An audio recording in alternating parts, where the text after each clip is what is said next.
nothing but the truth. Experts say that the land market in urban India is, as a result, among the most expensive in the world. So one option is to begin freeing up the enormous acreage owned by the government itself, both state and the center, either through public sector units or the defense forces.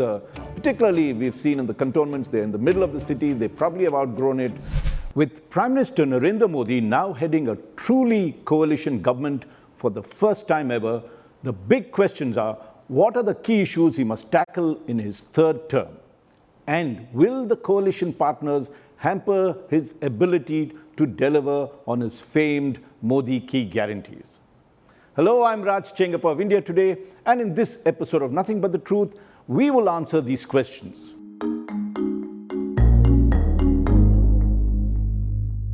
But first, let's be clear that coalition governments are not new to India, and they come with their own set of compulsions, contradictions, and possible conflicts that Prime Minister Modi will have to weather.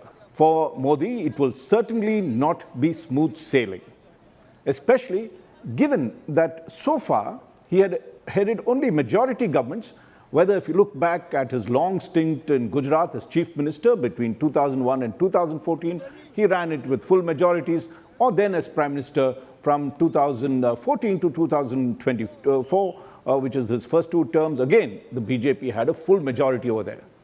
But Prime Minister Modi was quick to dispel the notion that he had no experience in tackling coalition politics. According to my sources, he's supposed to have told close aides that his first major experience of handling ideologically diverse parties was during the emergency years of 1975 and 1976. Modi then was a young RSS pracharak, and he coordinated with major opposition leaders such as Morarji Desai, George Fernandes, Nanaji Deshmukh of the RSS, and even Jamaat-e-Islami leaders who were part of the underground movement to protest the imposition of the emergency. Apparently, Modi acquitted himself well in that role. Then there are, of course, other instances where he's handled coalition politics, but I'll give you one more. In the late 1990s, around 1998, when Atal Bihari Vajpayee became Prime Minister again, and Modi was then the BJP's Organizational General Secretary, and he played a key role in coordinating with allies, including the likes of Nitish Kumar, Sharad Yadav, Jayalalitha, and Mamata Banerjee. So, Prime Minister Modi says he does have the experience to handle the nitty-gritty of running a coalition government, and of course, he will need all of that to run the new NDA coalition government that he currently heads. Interestingly, the composition of the 72-member cabinet that Modi announced does set the tone and tenor of his new government. I was in fact present at the swearing-in ceremony at the Rashtrapati Bhavan when all these were Prime Minister Modi as well as all his ministers were sworn in, and it was clear that while Modi and the BJP may not have a majority on their own in this government, Modi will run the NDA government pretty much how he wants to. Of the 72 ministers, and I'm giving you the analysis for the cabinet, 61 of them are from the BJP itself. That is close to 85%. Now, though the NDA alliance consists of 25 parties, that's including the BJP, only 9 allies got berths in the cabinet. Now, of the 11 portfolios that went to the NDA allies, or the BJP's allies, the largest of them, the Telugu Desam party, which won 16 seats in the Lok Sabha, and the Janata Dal United, or JDU, in Bihar, which got 12 seats, they got 2 ministries each. The rest got, for what I had told you, 1 each. Now, Prime Minister Modi made sure that the BJP retained all the heavyweight portfolios such as finance, defense, home, foreign affairs, commerce, and if you can add to that, education and health. His cabinet does come with vast experience and includes 6 former state chief ministers. If you count Mr. Modi, then that's 7 state chief ministers, and 43 ministers who have served 3 or more terms in parliament. Of course, there are fresh faces, and there are 26 ministers who are considered newbies, as this is the first time they're occupying ministerial posts in their political career, and they bring plenty of fresh blood and new energy too.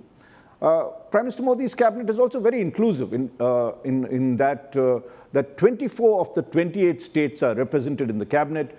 And in terms of the overall caste breakup, it's interesting again, more than 60% belong to the underprivileged classes. And if you take the breakup, 27 of them belong to the other backward classes, 10 from the scheduled castes, 5 from among the scheduled tribes, and 5 among the minorities. Notably, there is no Muslim representative in the cabinet. Meanwhile, Modi and the BJP came in for some unexpected ticking off by the RSS chief Mohan Bhagwat on June 10th in a speech from the organization's Nagpur headquarters. Bhagwat expressed displeasure at the divisive discourse among political parties during the election. Of course, Bhagwat was talking of all political parties, including the BJP. Bhagwat advised the new government to work on building a national consensus and told them not to treat the opposition as enemies of the state. The RSS chief also indicated that he was unhappy with the way the Modi government had handled the continuing crisis in Manipur, but it was Bhagwat's remark that a true sevak is one who does his task without taking pride in the accomplishment and is free of arrogance or ahankar, as he put it, that really hit home. The next day, of course, unrelated to this, but Modi, Prime Minister Modi, via his X handle, told all his supporters to remove the suffix Modi ka Parivar from their handles, which they had incidentally been requested to add during the elections. Soon after that, there was a call for a review meeting of the BJP RSS brass to ensure greater coordination of purpose that had apparently gone missing during election 2024. Now, RSS is the mentor of the BJP, and good relations with the RSS does help they facilitate better governance for the BJP as it heads the NDA coalition. Now, let's come, of course, to the real test for Prime Minister Modi. His main challenge, no guesses, is the state of the economy, which is being held as the primary reason for the BJP's underwhelming performance in election 2024. This, mind you, despite India being among the world's fastest growing large economies, clocking an impressive GDP growth of above 8%. 8%, that's very high. But post-poll surveys indicated that people were most unhappy with the Modi government over two key issues: unemployment and inflation, or rising prices. Also, that India's young and aspirational millions, who constitute a majority of the working population of the country, were no longer satisfied with just getting doles, but wanted to earn a decent living instead and wanted jobs. Now, there is a phrase called the American dream, which is seen in the US as a national ethos that every person has the freedom and opportunity to succeed and attain a better life. I mean, that's the general definition of this. Now, if you convert that and see what is the great Indian dream, particularly among our youth, it includes being gainfully employed, having a concrete roof of their own over their heads, definitely, enough food to eat, potable drinking water at home, bathrooms in their houses, quality schools for their children, healthcare for their families, and connectivity both in terms of transport and communication. And this is a dream that all of us have for not only amongst the middle class, but all across the country. This is the great Indian dream that is there. And if you take a look at that, ease of living and not just being above the poverty line is now the new minimum.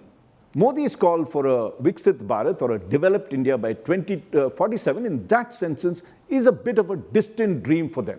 Indian citizens now want a Sukhi and a Surakshit Bharat, or a happy and secure India in the next 5 years, where their dreams could be realized. They expect the Modi government to keep pace with their growing aspirations. Now, to his credit, Prime Minister Modi has in the previous 2 terms ensured that the basic needs of most Indians, be it food, drinking water, sanitation, and to some extent housing, have been met. He has also introduced several far-reaching economic reforms, such as the goods and services tax, that streamlined the multiplicity of central and state agencies in terms of collecting tax. There was also the Insolvency and Bankruptcy Code, which had helped clean up the non-performing assets of various banks. And he also drastically cut back on corporate tax rates to stimulate private investment, apart from spending massive, really massive sums of public money to build infrastructure. And you can see that work all across. His prudent handling of the economy during and after the pandemic came in for universal pride. At the political level, if you look back, the abrogation of Article 370, the construction of the Ram Temple in Ayodhya, in addition to the partial implementation of the Uniform Civil Code with the criminalization of triple talaq, has brought a sense of closure, however controversial, to many of these vexatious issues. So then, what are the key issues that Prime Minister Modi would have to tackle in his third term? One statistic is truly stark. 44% of India's agricultural labor force accounts for only 15% of the total GDP. That is an incredibly low labor productivity.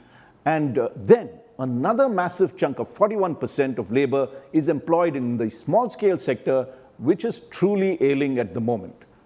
So the country's unemployment and underemployment situation remains extremely precarious, especially because manufacturing, one of the key engines of growth, has been sputtering and only contributes 18% of India's GDP, while the target has been that it should reach 25%, but it hasn't in the past two terms of the Modi government. The service sector is the only one that is doing very well, while agriculture and manufacturing are faltering. Now, as a top economist told me, and he does not wish to be quoted on this, but he said, the fundamental problem is that capital is concentrated in places where there are less workers, and a large part of the workforce is working without capital. All these account for low labor productivity. Ultimately, it is a transformation problem. More workers have to be brought into manufacturing and services, and then only India will get the growth rate that would satisfy its employment needs as well as the revenue needs that is there. Now, let's take each of these sectors, and let's begin with agriculture. Here, the government should find ways to wean away the farmer from their debilitating addiction to grain production. We just have too much of rice and wheat. They need to diversify into the higher paying, though very risky businesses of horticulture like fruits and vegetables. Also, to crops that will help meet the country's requirement for pulses and edible oils. We import almost half of these, and that, for them to diversify into that, will not only help them considerably in terms of income, but also help the country. The government did try, the Modi regime did try in 2020 to pass farm laws which they thought could revolutionize agriculture. This was during the COVID pandemic, and these were meant to break the logjam in the sector.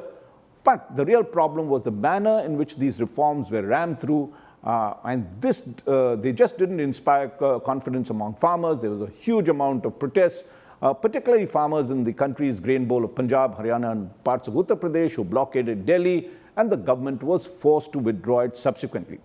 Now, the other issue that needs to be tackled, and this is also a very stark statistic, is that almost 1/3 or 33% of India's agricultural produce just goes waste due to poor post-harvesting techniques and insufficient primary processing and storage infrastructure like cold chains and everything else.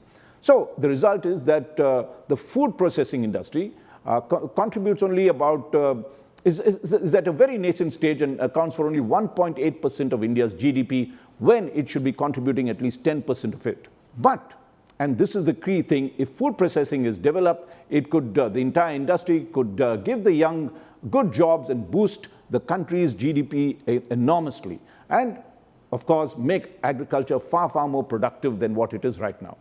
Some of the things are pretty simple. The government should set up an integrated network of cold chains to preserve fruits and vegetables, besides setting up the farmer producer cooperatives to enable them to transport and sell their produce at remunerative prices.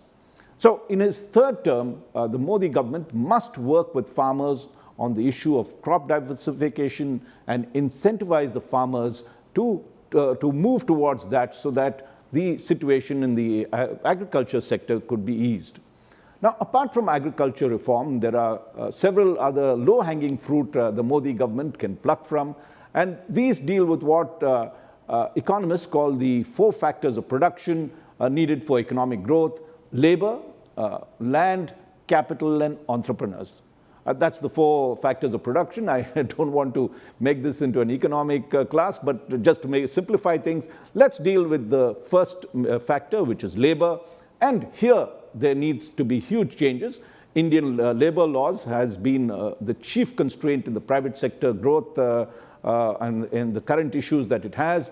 Modi, in his second term, did in fact get the Union Labour Ministry to subsume the 29 central and industrial labor laws into 4 new labor codes. And these codes covered things like social security, occupational health and working conditions, industrial relations, and wages. Now, the bill was passed in September 2020. That's 4 years ago almost. And the draft rules also were issued. Meanwhile, 24 states have published, because it's also a federal subject, have published their draft rules since then. And all that is left now is for the center to issue a final notification to make the rules effective. But it will first have to overcome the massive pushback from labor unions and convince them that it is good for the country. The sooner they do it, the better. Simultaneously, the country's skill development program must be beefed up. It had been progressing leisurely, and there is a drastic shortfall of manpower in the country. Also, there are reforms that are pending in the labor-intensive textile and tourism sectors, and these need to be put on the fast track. Also, let's look at the key reforms that need to be done in the 2 other major factors of production that I talked about, which is land and capital. And that could then, if you do that, unleash the animal spirits of entrepreneurship across the country. Now, in his first term, the Modi government yielded to farmers' protests and backed down from implementing the controversial land acquisition bill that had made it easier to convert agricultural land for use in industry and infrastructure projects. This was among the various provisions that they had. There was huge protest, and he was forced to withdraw it, and it remained stillborn. Now, that's almost 10 years ago, but experts say that the land market in urban India is, as a result, among the most expensive in the world, largely because of the scarcity. So Indian enterprises become uncompetitive while dealing on these issues when compared to other countries like China and Vietnam that make special provisions to bring land at a reasonable price to entrepreneurs. So one option is to begin freeing up the enormous acreage owned by the government itself, both state and the center, either through public sector units or the defense forces. Particularly, we've seen in the cantonments, they're in the middle of the city. They probably have outgrown it now, and also the railways. Of course, these are controversial decisions and will be met with a lot of protest. But the larger point is that there has to be a breakthrough on land so that Indian firms that want to set up large enterprises have get them at a reasonable price and get the facilities to do that so that they can be competitive globally, not just in India, but globally, which is the critical need of the hour. So let's move to the other factor of production, which is capital, and that is the lifeblood of the economy, the finance sector. But the process, unfortunately, the process and procedure of securing finances in this country is still cumbersome and could do with plenty of reform on a top priority. For instance, just to give you one example of that, a majority of the 12 public sector banks, and this is what economists say, remain inefficient in their disbursement of capital. In 2019, the Modi government was forced to step in and wipe out their non-performing assets and gave them an infusion of rupees 2.46 lakh crore. This was in 2019. But despite that, the PSU banks have mounted their NPAs again on non-performing assets again, and in October 2023, it had gone to over 3 lakh crore. That's an enormous amount that is still going on, and therefore, there is a demand that, barring a few of them which are profitable, the other PSU banks need to be privatized. And there should also be a movement, greater boost to the NBFCs or the non-banking financial institutions that are there, and that sector must be encouraged to flourish so that capital is more easily available. That's there. The other thing is the private investors that I spoke to talk of calling a really big move to ease the regulatory regime across the board, because investors complain of being treated when they ask for finance as though they are guilty and have to prove their innocence. That's the kind of what they call regulatory cholesterol that is clogging up capital, as it is known. And the other worry has been the power of investigating agencies such as the Enforcement Directorate and the Directorate of Revenue Intelligence to arrest and jail people besides confiscating their assets. And this has acted as a damper. One is not saying that businessmen do not indulge in corrupt practices. They do.